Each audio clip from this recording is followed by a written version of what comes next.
Hello and thank you for clicking on this video. My name is Michael and welcome to my YouTube channel. On this channel, I want to talk about how it is to start a space company in Germany, which I did a couple of months ago. And on this channel, you can see everything from starting the company, the first experiences, to future success. So thank you for sticking around and let's get right into the video. So as I'm recording this, it's September 4th and I realized, okay, my last YouTube video is a couple of weeks ago because honestly, I was just trying to enjoy summer. So I thought about, okay, why not making a little bit of a live update video? How is it going with the company? So as you might know on my channel, the last video I did was our launch video. It was the day we started our website. It was the day you could start booking everything on this website. So first of all, what happened in the last couple of weeks? So in July, I was invited to visit my first analog astronaut site. So I got into my car, drove all the way down to Switzerland near the Italian border. So it was like a 5-hour drive. There I could visit the Asclepios V mission habitat. Well, habitat is a little bit of underestimate because it was a World War II bunker and they had a whole section for themselves where they had their mission control, where they could work and live, they can make their research, make their EVA outside in the mountains. So it was a very, very cool site. And me as a history geek, of course, immediately fell in love with this site. You had all these bunkers in the hills facing south to Italy. And yeah, so I got there, went into the bunker, got a little bit of a tour also with a couple of other people. And we were shown the rooms, the rocket room, where they're doing the research, where they're sleeping, and also had a little bit of an farewell with the astronauts in the mission control room. So we could see the mission control room also, and they showed a little video, talked a little bit about, okay, what's happening, who are the analog astronauts, what's their goal. We had all these mission patches also on the wall of them. So very, very cool. And yeah, so I got a glimpse of it, what it takes to make an analog astronaut mission happen. But that was not, because a couple of weeks earlier, I had a call with the project managers of this mission. And we talked about their analog mission, their goals, what Stellaris is doing, what our goals are. And yeah, we had much in common. So stay close by for maybe some updates of this in the near future. And of course, before I went to Switzerland, the whole website got online.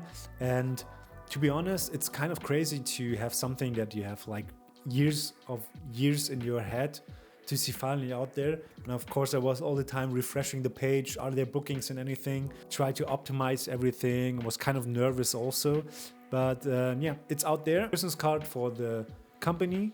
And then we have, of course, Instagram. And Instagram is something that really gives me a headache like every day, because I try to understand, okay, what direction does the page of the company need to go to be in line with branding, our business archetypes, the message we are trying to spread. It's not so easy as you imagine. Not like, okay, make a reel, upload it, and that's it. Because it's a company page, I want it to be professional. And of course, you want to make also ads to show people, hey, we are here, we are new, this is our portfolio, you can experience this. This is what we are doing. But Instagram ads is one of the most frustrating things that you can do as a business owner. First of all, there's no like service hotline when you have problems. All you have is a help center where 50% of the topics you're searching for, they don't exist. And the funny thing is, because I have an iPhone, every ad that you do with your iPhone is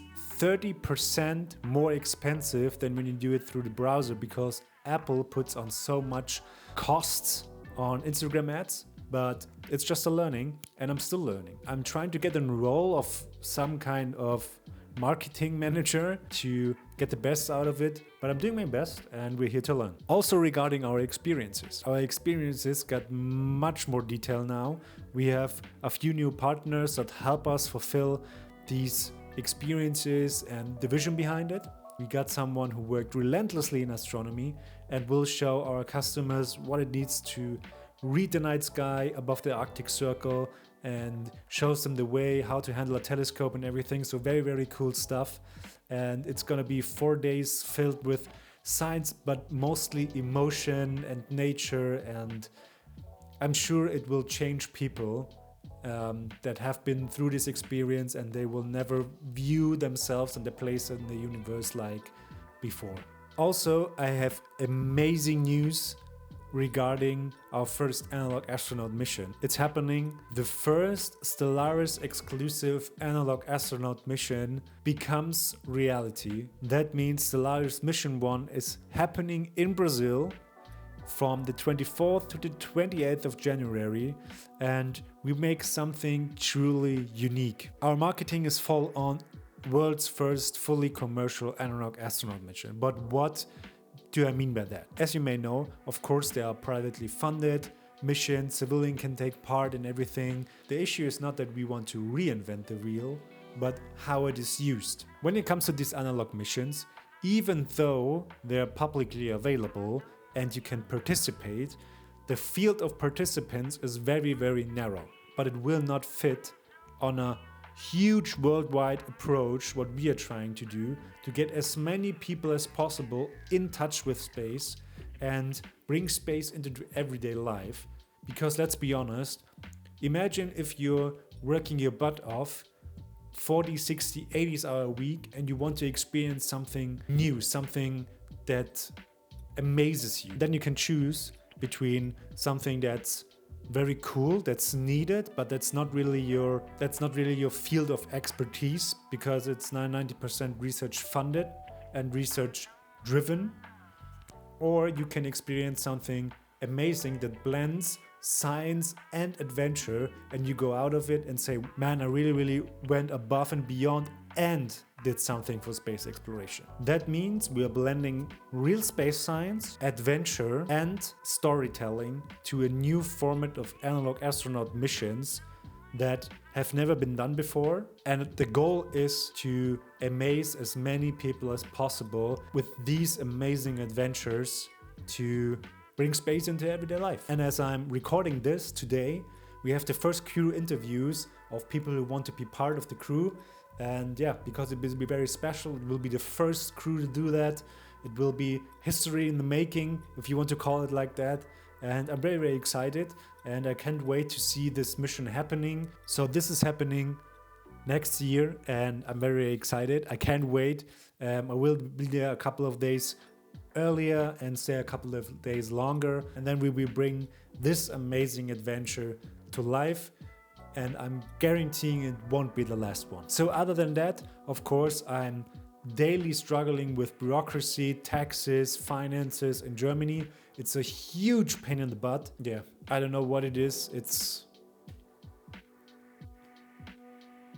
next chapter. So what's on the plate next? Regarding Stellaris and the outreach, we are now focusing 100% on outreach and marketing. Our Stellaris Mission 1 in Brazil and our Aurora Expedition in Finland. There are still spots open. It's up for 6 explorers only, so 6 people. Bring your girlfriend, bring your boyfriend, bring your kid. So we're going in this direction, full push to bring these experiences to life, because that will be also like a fire trial for Stellaris. Is this all sustainable? How is the margin? Are these concepts that in my brain really something that makes sense once they're out? And it's September, so in 2 months in Bremen, here in Germany, will be Space Tech Expo. It's one of the biggest space expos in the world. Honestly, I'm not quite sure if it's something fitting for Stellaris, because it's very B2B space tech heavy, but I will be there. I want to try it out. I want to give it a shot. I want to see, okay, is something astrotourism even part of this discussion here? Who are the people here? I already had some mail contact with a few people from courses and interviews and everything to meet there. So I will meet some familiar faces, some people who I've always only seen through cameras. So that will be cool. And other than that, it's just trial and error. See, okay, is this fitting for Stellaris or not? Also, in the role of me as an entrepreneur, as a founder, I enrolled in a founders program here in my local startup incubator that tries to bring some more information to you regarding how to start a company. Obviously, we did that already. What's happening with taxes, outreach, pricing, contracts, everything you can imagine, company culture, things like that. And I want to see, okay, what's really behind this course, what's in it for Stellaris, what's in it for me as an entrepreneur. So that's what's happening over the course of the next year. Also happening in the course of the next year, something very personal for me, because I was really struggling to balance professional life and private life the last couple of weeks and months, as you can imagine. Like, stress level was like, and I enrolled in a course I had on my radar for I think 3 years now, and it's something completely off radar. It's a 12-month course of the Shaolin Temple in Europe, and it's a 12-month self-mastery course. You learn about meditation, about fitness, health, the Shaolin way of life. And I said to myself, I tried so many different things that are not working. Why not give something a shot that's completely new? So I enrolled in this course. So yeah, let's see what's happening. So this is where we are right now as I'm filming this. Honestly, most of the days it's feeling like building a cabin in the woods during a wildfire. So that's how you can imagine what my day-to-day life is. Of course, it takes a toll, but I just love the vision. I love what Stellaris is standing for. Honestly, I can't imagine to do something else in my life. I just can't imagine it. So Stellaris is moving, I'm moving slowly, sometimes painfully, but I take it with a grain of salt and humor, so everything is fine. So regarding this YouTube channel, I already had also some thoughts about this YouTube channel, and I really wanted to grow it to 100 people, 100 subscribers by the end of the year. We're at 60 now, so I would highly appreciate it if you like the video, if you subscribe, if you comment. I read all the comments, I reply to all the comments. Forward this video to people who think about starting a business, are not quite sure, people who love space, people who want to experience space. And let's spread this, let's make Stellaris a community. And yeah, I would really love to have this channel on 100 subscribers by the end of the year. Thank you for watching. And also check out our website, check out our Instagram from Stellaris. It's all linked down below. On Instagram, it's our main communication channel. So every new update, every new experience, you get firsthand there. And also, if you want something to read other than your boring newspaper Monday morning, check out the newsletter that's also down below. They will get behind the scenes, special offers. You will be the first one to know when something new drops. So as you could saw right now, everything is raw because the camera went down like 5 seconds before the video ended. So again, I would highly appreciate it if you share, like, comment, and check out the newsletter, check our website, check our Instagram. And yeah, that's where we're standing right now. It's gonna be a huge run for the end of the year. It's gonna be amazing. I can't wait for next year when the first experiences are happening, the first adventures are happening, the first customers experience our vision. So yeah, thank you for tuning in, and I'll see you in the next one. Take care.